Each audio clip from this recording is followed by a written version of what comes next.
lagi. Hari ini saya ingin mengawali dengan berbagi satu informasi.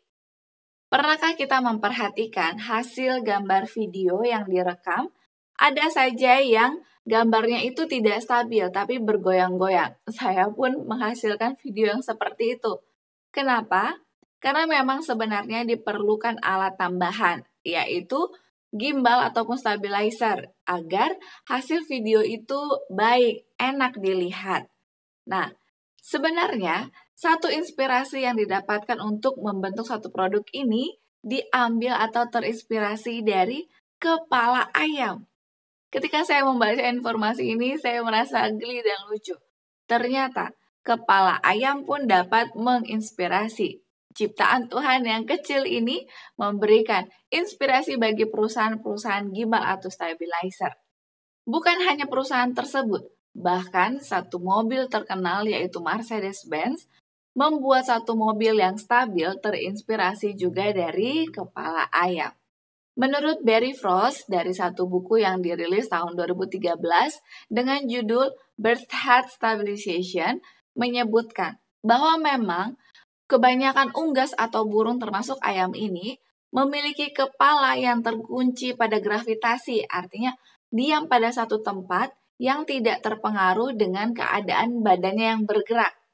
Ya, betul ya, kalau kita perhatikan ayam itu ketika dia melompat, terbang, ataupun bergerak satu tempat ke tempat lain, maka kepalanya itu akan stabil, meskipun badannya atau sayapnya bergerak-gerak.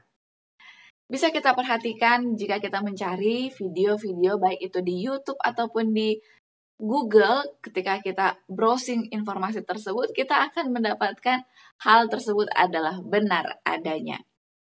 Sebenarnya ada banyak sekali yang bisa menginspirasi kita untuk sesuatu dari alam ciptaan Tuhan. Bahkan banyak juga para desainer baju yang mendapatkan inspirasi warna-warna dan bentuk-bentuk pakaian yang modern terinspirasi dari bunga-bunga ciptaan Tuhan.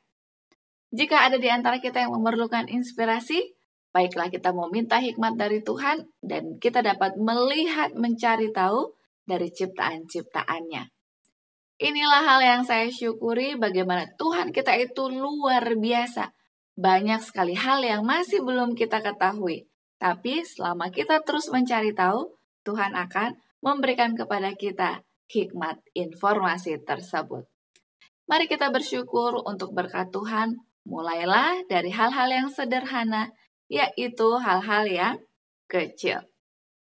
Kita tiba di bacaan renungan pagi kita hari ini 19 September dengan judul Para Pembela Iman. Ayat intinya tertulis di dalam Yudas 3.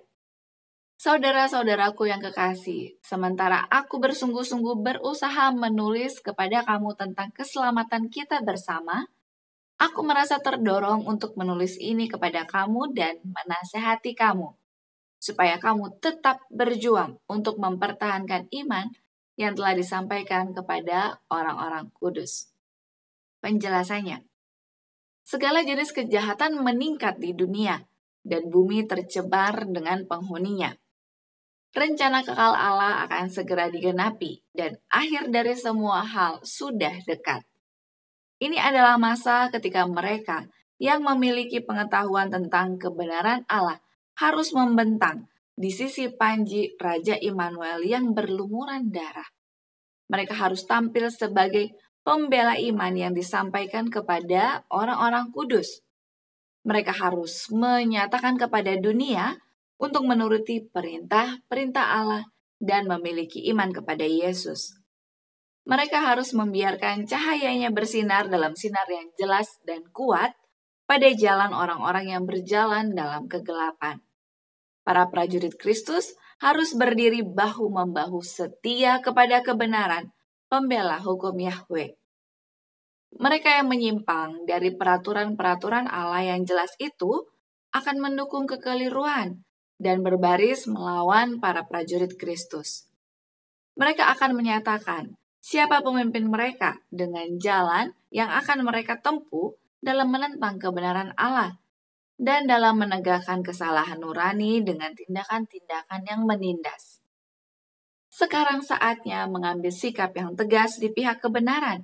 Dan sebagaimana Allah telah memberikan kepada setiap orang pengaruhnya, ia harus mengerahkannya untuk kemuliaan Allah dan untuk kebaikan rekan-rekannya. Tidak seorang pun dari pelayan Kristus yang setia akan menganggur pada saat seperti ini, atau akan puas hanya untuk diri sendiri. Mereka yang berada dalam persekutuan dengan Kristus akan menyadari bahwa ada jiwa-jiwa di setiap pihak yang mungkin diuntungkan dengan bantuan, teladan, dan pengaruhnya. Mereka akan menyadari bahwa mereka dapat menjadi agen yang melaluinya Yesus akan bekerja untuk menyelamatkan mereka yang baginya dia telah mati.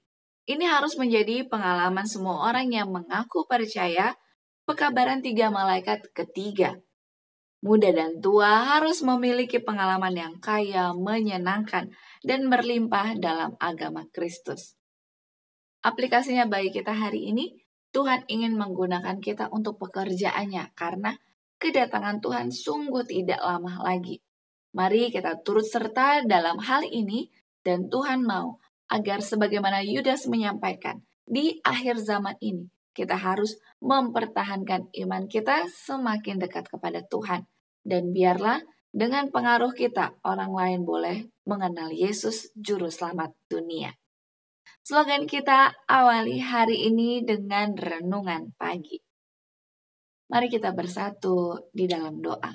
Kita berdoa. Bapa kami yang kekal, yang penuh kasih bagi seluruh umat manusia, dan telah rela memberikan nyawanya untuk kami semua orang berdosa. Ya Bapa, terima kasih banyak tanda-tanda Tuhan semakin jelas di zaman kami sekarang ini. Dan itu membuat kami harus lebih mempertahankan iman kami kepada Tuhan. Dan membawa orang-orang di sekitar kami mengenal Tuhan, Juru Selamat yang benar. Dan kami memohon Tuhan, berikanlah kepada kami kemampuan, kekuatan dan juga kebijaksanaan. Agar kami pun dalam kesehatan yang Tuhan akan karuniakan, kami dapat terus bekerja, membagikan firman Tuhan kepada orang lain. Saat ini kami juga memohonkan berkat dan tuntunan Tuhan bagi setiap di antara kami yang mungkin dalam pemulihan, baik kesehatan fisik maupun rohani, yang membutuhkan sahabat-sahabat rohani. Kiranya Tuhan boleh berikan berkat.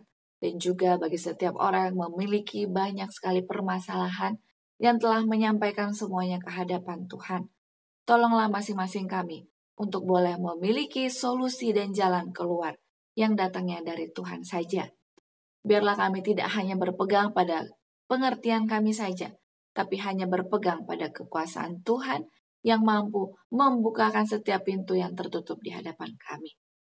Terima kasih banyak untuk janji yang pasti yang Tuhan selalu berikan untuk mendukung kami saat ini. Mohon ampunilah kami, di dalam nama Yesus kami bawa doa ini. Amin. Terima kasih banyak, mari esok hari kita kembali berjumpa untuk kelanjutan renungan pagi kita. Sampai jumpa, kiranya kita terus bersukacita dan bersemangat hari ini. Tuhan memberkati. Amin.